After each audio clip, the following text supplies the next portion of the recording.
जय हिंद। नमस्कार साथियों, कैसे हैं आप सभी लोग। उम्मीद करते हैं कि आप सभी लोग अच्छे होंगे। और साथियों, आप सभी लोग की जो तैयारी है बिल्कुल अच्छी तरीके से चल रही होगी।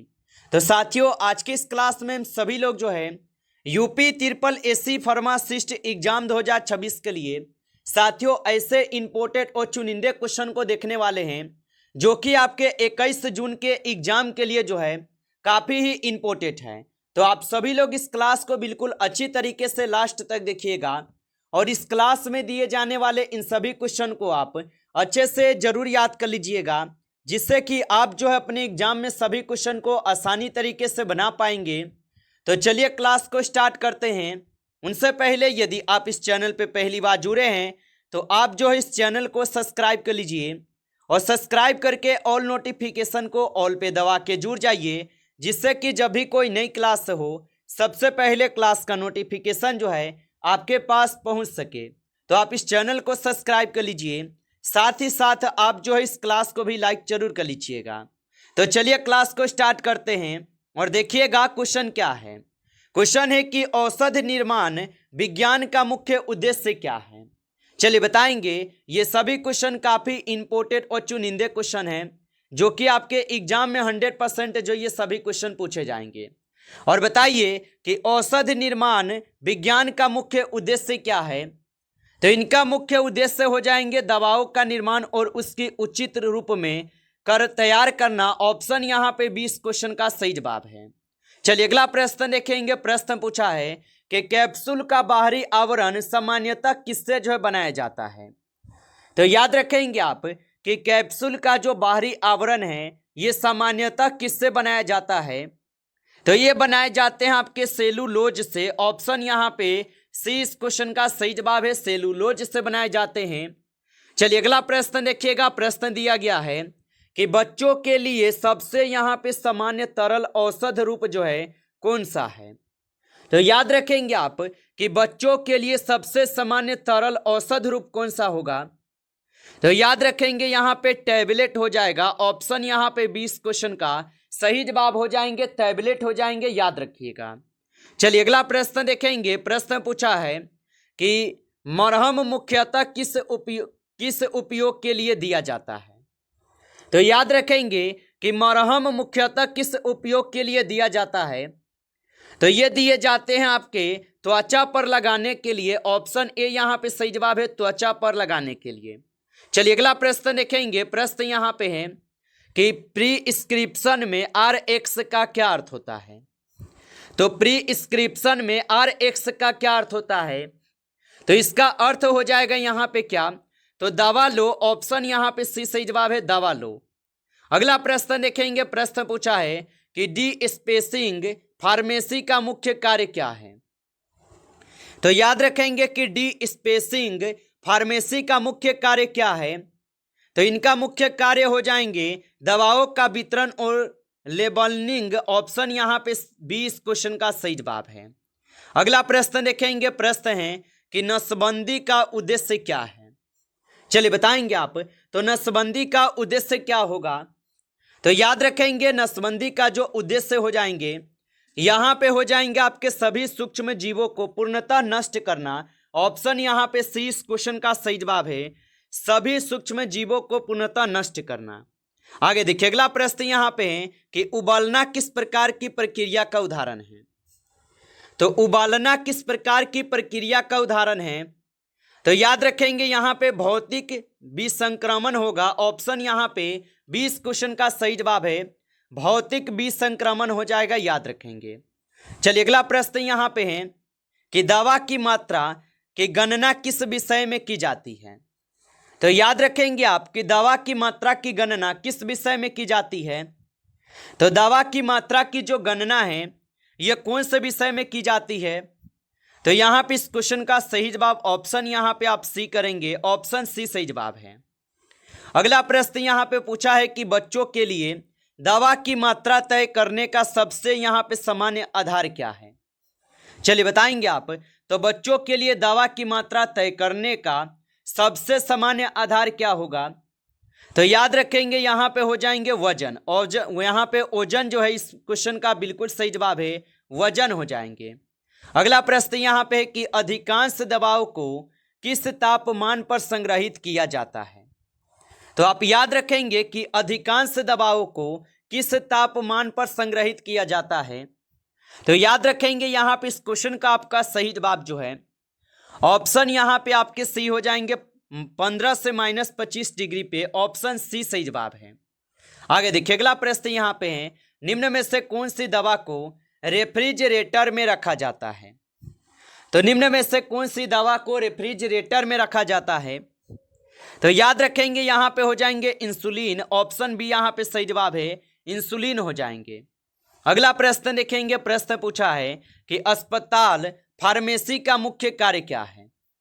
चलिए बताएंगे आप। तो अस्पताल फार्मेसी का मुख्य कार्य क्या है।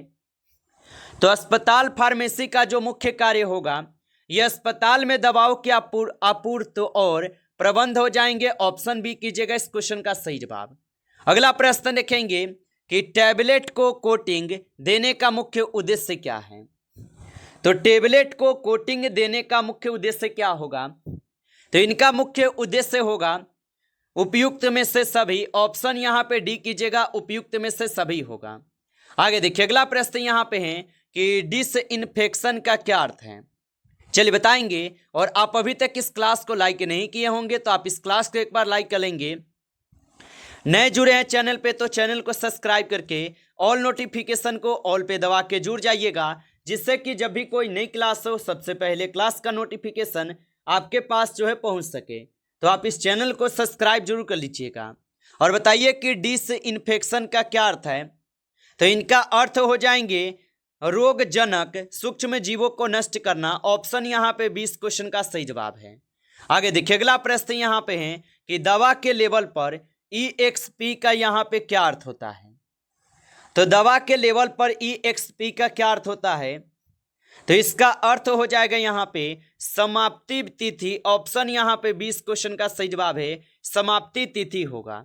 आगे देखिए अगला प्रश्न है कि अस्पताल फार्मेसी में दवाओं का रिकॉर्ड रखने की प्रणाली क्या कहलाती है। तो अस्पताल फार्मेसी में दवाओं का रिकॉर्ड रखने वाला यहाँ पे प्रणाली क्या कहलाती है। तो ये कहलाते हैं आपके स्टॉक रजिस्टर, ऑप्शन ए सही जवाब है, स्टॉक रजिस्टर कहलाता है। आगे देखिए अगला प्रश्न है कि सिरप में मुख्य रूप से कौन सा घटक अधिक मात्रा में होता है।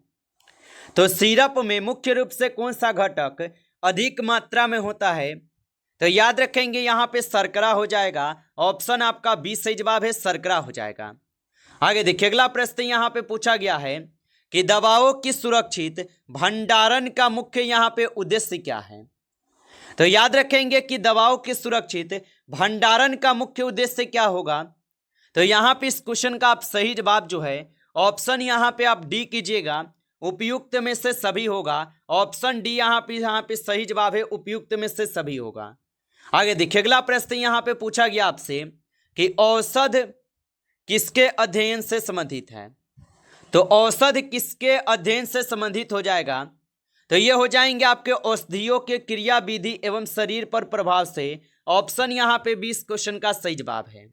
आगे देखिए अगला प्रश्न यहाँ पे है कि बीटा ब्लॉकर्स का मुख्य उपयोग किस रोग में किया जाता है। तो बीटा ब्लॉकर्स का मुख्य उपयोग किस रोग में किया जाता है।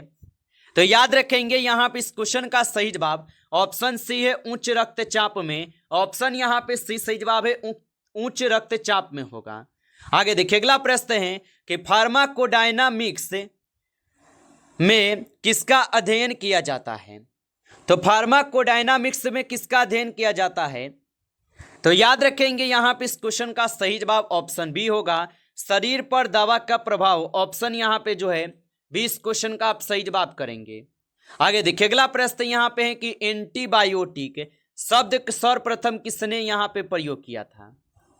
तो एंटीबायोटिक शब्द सर्वप्रथम प्रयोग किसने किया था। तो याद रखेंगे ये सबसे पहले सेलमैन बैक्समैन के द्वारा किए गए, ऑप्शन सी सही जवाब है। अगला प्रश्न देखेंगे, प्रश्न है कि पेनिसिलिन की खोज जो है का श्रेय किसे दिया जाता है। तो पेनिसिलिन की खोज का श्रेय किसे दिया जाता है। तो पेनिसिलिन की खोज का जो श्रेय है ये दिए जाते हैं अलेक्जेंडर फ्लेमिंग को, ऑप्शन यहाँ पे डी सही जवाब है, अलेक्जेंडर फ्लेमिंग को दी जाती है। अगला प्रश्न यहाँ पे है कि पैरासीटामोल किस वर्ग की दवा है। तो पैरासीटामोल किस वर्ग की दवा होगा, तो ये हो जाएंगे आपके किस प्रकार के। तो यहाँ पे इस क्वेश्चन का आप सही जवाब ऑप्शन डी को करेंगे, ऑप्शन डी सही जवाब है। आगे देखिए अगला प्रश्न यहाँ पे पूछा है कि मॉर्फिन का मुख्य स्रोत क्या है। तो याद रखेंगे मॉर्फिन का मुख्य स्रोत क्या होगा। तो मॉर्फिन का जो मुख्य स्रोत होगा ये हो जाएंगे अफीम, ऑप्शन यहाँ पे सी सही जवाब है, अफीम होगा। आगे देखिए अगला प्रश्न यहाँ पे पूछा है कि क्लोरोक्वीन मुख्य उपयोग क्या है। तो क्लोरोक्वीन का मुख्य उपयोग क्या होगा।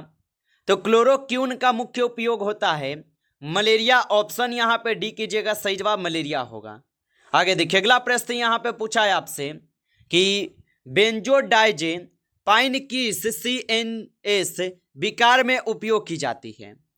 तो बेंजोडाइजेपाइन किस CNS विकार में उपयोग की जाती है। तो याद रखेंगे चिंता में की जाती है, ऑप्शन सी सही जवाब है, चिंता में। अगला प्रश्न देखेंगे, प्रश्न यहाँ पे है कि एंट्रोपिन किस रिसेप्टर को अवरुद्ध करता है। तो याद रखेंगे एंट्रोपिन किस रिसेप्टर को अवरुद्ध करता है। तो याद रखेंगे यहाँ पे हो जाएंगे कौन। तो यहाँ पे इस क्वेश्चन का सही जवाब ऑप्शन यहाँ पे डी दिए गए हैं।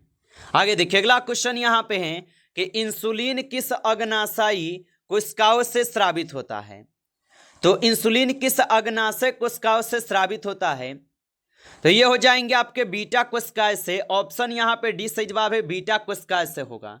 अगला प्रश्न यहाँ पे है कि थायरोक्सिन की कमी से कौन सा यहाँ पे रोग होता है। तो थायरोक्सिन की कमी से कौन सा रोग होता है। तो थायरोक्सिन की कमी से जो है यहाँ पे हो जाएंगे आपके कौन, तो क्रिटिनिज्म होगा, ऑप्शन यहाँ पे सी कीजिएगा, सही जवाब क्रिटिनिज्म होगा। नमस्कार साथियों, इस क्लास में आपके टॉप 35 क्वेश्चन थे जो काफ़ी इंपॉर्टेंट क्वेश्चन थे। साथियों यदि आपको क्लास अच्छा लगा हो तो आप इस क्लास को लाइक कर लीजिए। नए जुड़े हैं आप इस चैनल पे तो चैनल को सब्सक्राइब करके ऑल नोटिफिकेशन को ऑल पे दबा के जुड़ जाइए, जिससे कि जब भी कोई नई क्लास हो सबसे पहले क्लास का नोटिफिकेशन जो है आपके पास पहुंच सके। तो आप इस चैनल को सब्सक्राइब कर लीजिएगा। चलिए फिर मिलते हैं आपसे एक नेक्स्ट टॉपिक के साथ नेक्स्ट क्लास में। तब तक के लिए जय हिंद, जय भारत।